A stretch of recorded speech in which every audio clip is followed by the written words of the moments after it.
আর মাত্র 10 দিন, তারপরই দেশের ফুটবল ইতিহাসের সবচেয়ে বড় ইভেন্ট। এমন কিছু ঘটতে যাচ্ছে যা আগে কখনোই দেখেনি বাংলার ক্রীড়াপ্রেমীরা। স্টেডিয়ামের ভেতর বাহির, দেশের এ প্রান্ত থেকে ওই প্রান্ত, বাংলাদেশ সিঙ্গাপুর ম্যাচকে ঘিরে থাকবে নানান আয়োজন। ম্যাচের শুরু থেকে শেষ প্রতিটি মুহূর্ত 16 আনা উপভোগ করবে সমর্থকরা। 10ই জুন নিরাপত্তাজনিত কারণে স্টেডিয়ামের আশপাশ এলাকা থাকবে যানবাহন শূন্য। অনেকখানি দূর থেকে ব্লক করে দেয়া হবে রাস্তা। ব্লকিং জায়গা থেকে হেঁটে হেঁটে যেতে হবে স্টেডিয়ামে। এই সময়টায় বিরক্তিকর পরিস্থিতির মধ্যে পড়তে পারেন সমর্থকরা। সেই ঘটনা যেন না ঘটে তার পুরো ব্যবস্থা করেছে বাফুফে। একা কিংবা পরিবার বন্ধু বান্ধবের সাথে আপনি যখন হাঁটবেন তখন এনজয় করবেন নানান ফ্যাসিলিটিস। ফুটসাল থাকবে, এক্সপিরিয়েন্স জোন থাকবে, ছোট ছোট বার থাকবে যেখানে ফুটবল প্র্যাকটিস করা যাবে। খাবারের ব্যবস্থা থেকে শুরু করে আয়োজন থাকবে ছেলে বুড়ো সবার জন্য।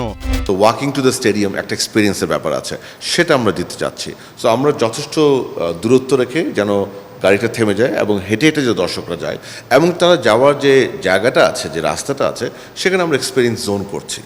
সেখানে এন্টারটেইনিং জোন থাকবে, সেখানে মিউজিক থাকবে, ফুড স্টল থাকবে, ছোট বার থাকবে, আপনি প্র্যাকটিস করতে পারেন ফুটবল শটস, কিছু আয়োজন থাকবে বাচ্চাদের জন্য, পরিবারের জন্য। সো ওরা যেন মানে স্টেডিয়ামে যাওয়ার অভিজ্ঞতাটা যেন ভালো হয়, স্টেডিয়ামে ঢোকার আগে থেকেই সে ব্যবস্থা আমরা করছি। এইসব এক্সপিরিয়েন্স নিয়ে যখন আপনি স্টেডিয়ামের ভিতরে ঢুকবেন তখনই ডিজের তালে তালে নেচে উঠবে আপনার মন। এরপর কনসার্ট থাকবে লেজার শো। ম্যাচ শুরুর আগে থাকবে প্রি শো, হাফ টাইমে মিড শো, ম্যাচ শেষে পোস্ট শো। দেশ জুড়ে 8টি জেলায় থাকছে ফ্যান জোনের ব্যবস্থা। ইউরোপিয়ান ফুটবল ম্যাচ দেখার অভিজ্ঞতা সমর্থকরা পেয়ে যাবেন বাংলাদেশ সিঙ্গাপুর ম্যাচ থেকে। সো তাদের জন্য প্রাথমিক পর্যায়ে আমরা একটি কালচারাল প্রোগ্রাম রেখেছি। আপনি জেনে খুশি হবেন, এখনকার টাইমের quite popular singer, very renowned মুজা, জেফার এবং সঞ্জয়, এই তিনজনকে আমরা প্রাইমারিলি সিলেক্ট করেছি, তারা একটি পারফরমেন্স করবে। এর বাইরে আমরা একটি ব্যতিক্রমধর্মী একটি অ্যাক্ট করব, যেখানে মানে পুরোপুরি তথ্যটাই বলতে পারছি না, বাট এতটুকু বলতে পারি যে মানে আকাশ থেকে বাংলাদেশের ফ্ল্যাগ আসবে ইনশাআল্লাহ। সো দ্যাটস দেয়ার। ডিটেলটা আমরা আরও সম্ভবত বলবো ইনশাআল্লাহ। এর বাইরে আপনি জেনে খুশি হবেন, আমাদের এই খেলার দিনে সেদিন স্টেডিয়ামে একটি ডিজে থাকবেন, যেন সারাক্ষণ একটা এন্টারটেইনিং ইলেকট্রিফাইং এক্সপিরিয়েন্স দিতে পারি। আমরা লেজার শোর আয়োজন করছি, লাইটিং অ্যান্ড লেজার শো। এবং আমাদের খেলার মেইন দুজন হোস্ট থাকবে, একজন পুরুষ এবং একজন মহিলা। তারা কিন্তু পুরো প্রোগ্রামটা কন্ডাক্ট করবে এবং তাদের সাথে কানেক্ট করবে কিন্তু আমাদের বাইরে আরও 4 থেকে 5 জন কো হোস্ট, যারা বিভিন্ন এন্ট্রান্সে থাকবে।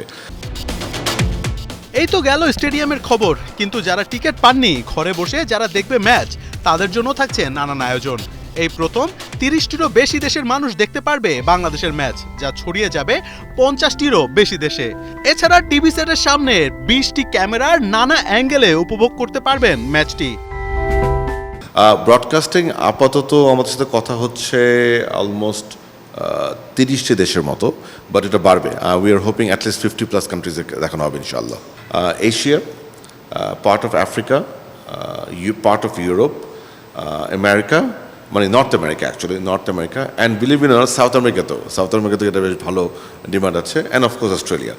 এর বাইরে আমরা জানেন যে 8টি বিভাগে কিন্তু আমরা 8টি ফ্যান জোন করছি। তাদের সাথেও কিন্তু এই মেইন এমসিরা কানেক্টেড থাকবে, যে member master of the ceremony যারা থাকবে। সো আপনি কিন্তু টিভির পর্দায় খালি ঢাকা জাতীয় স্টেডিয়াম দেখবেন না, আপনি সাথে সাথে দেখবেন স্টেডিয়ামের বাইরে কি হচ্ছে এবং ঢাকার বাইরে 8টি বিভাগীয় শহরে কি হচ্ছে সেটাও কিন্তু আপনি দেখতে পারবেন। কমেন্ট্রির ক্ষেত্রে আমরা বাংলা কমেন্ট্রি রাখছি, যেহেতু ইন্টারন্যাশনাল ফিড যাবে আমরা ইংলিশ কমেন্ট্রিও রাখছি। মোহাম্মদ আদনান, 71।